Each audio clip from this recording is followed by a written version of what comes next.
flying up over into the mountains. And he looks down and it's a glassy clear lake and he sees some swans there, all pristine and serene in their white plumage.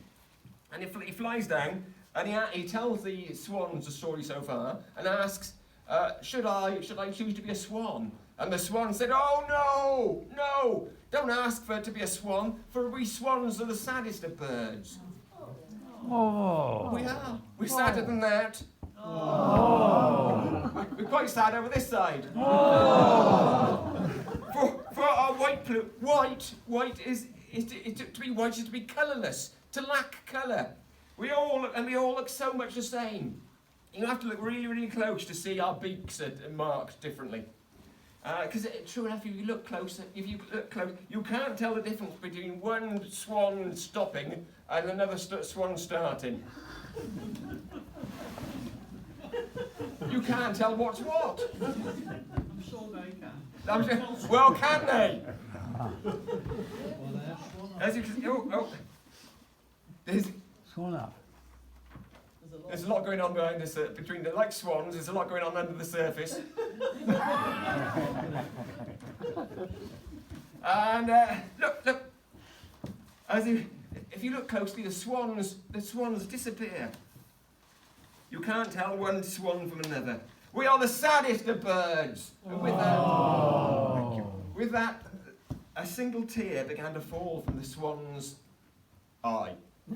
Probably the best place. And the swan said, ask not to be a swan, but seek to be a more beautiful, colourful bird. So the swan swanned off, and the crow flied on. And he flew over the sea and over some islands, and he flew where it began to get greener and warmer. Then the terrain began to go the right way. The terrain. Yes, I'm good. He flew over some jungly-like terrain. And he began to see hummingbirds and birds of paradise, but then he saw the most colourful birds, which were? Parrots. I'm glad you said that, for it was parrots. And the crow flew down and he said, explained the story so far, and he said, should I be a parrot? And the parrots, in parrot fashion, said, oh no, for we parrots are the most saddest of birds. We are very colourful, but we are clownish and garish in hue. You don't want to, because we're so colourful, we cannot hide from those human beings. And they kill us and pluck us. Thankfully, at least in that order. They kill us and pluck us, and beautiful ladies in fancy restaurants wear us in the plumes of their hats. Please don't be a parrot. Be a bird of more higher regard. Be a more revered bird. They said in the parrot fashion, and off flew the crow, and around the world. Over there, you sing it, they fly in a straight line, but they don't. And he found himself flying over a sultan's palace, a beautiful, luxurious residence.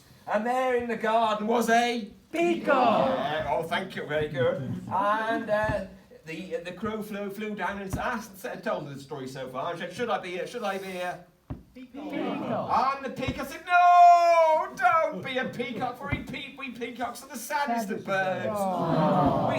You think we live in the gardens of a beautiful palace, right at the bottom, and the Sultan makes us a beautiful home there, so luxurious that even a Tory MP wouldn't dare put it down in expenses. We know, in a way, we are lucky.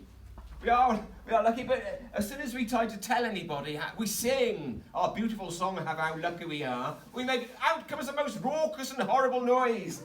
And the rich people have to put cake in their ears. If only we could sing a more beautiful song, then we would be the happiest of birds. Go find the bird with the most beautiful song. And off the parrot, another parrot, The parrot. Don't forget the parrot. Peacock. No, not the peacock. No, the crow. The crow flew on and flew over a city, and it heard the most beautiful sound, beautiful songbird calling. It was in a. I haven't bothered to draw this.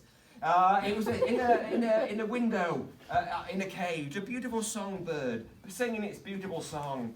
And the crow flew down and asked the songbird, "Should I be a songbird?" And the songbird said, "No. We songbirds are the saddest of birds. Ask not to be a songbird, because our song is beautiful, but it's beautiful because our song is beautiful because it's forlorn and heartfelt.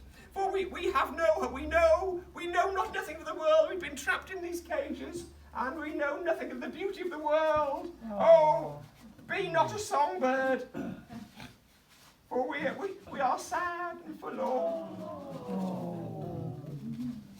Our lives are closed off and sad and empty.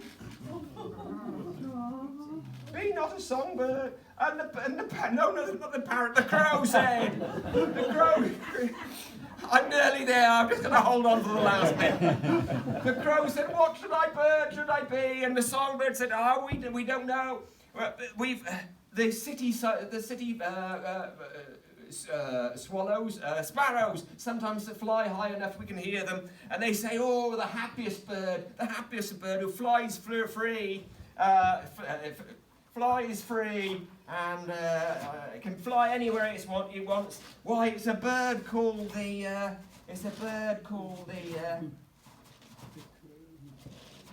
crow." For the crow can fly hither and yon wherever it likes. And the crow thought, of course it can. I am the luckiest of birds. And he flies back to that forest, wherever that forest was. Now, of course, crows are related to magpies, and they're clever things, but the crow was able to open the locks of all the cages of all the songbirds. And they flew. I like that bit. I improvised that bit. And so the crow flew back. Flew black. Back to the tree. I just drew the monk's head. And so, of course, the moral of this story is, if you can, be happy with what you've got.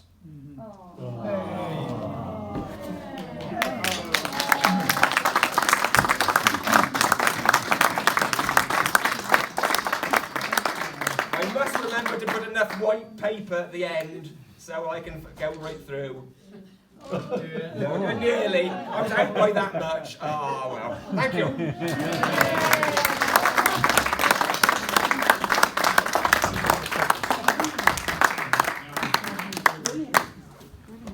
Thank you, Roger.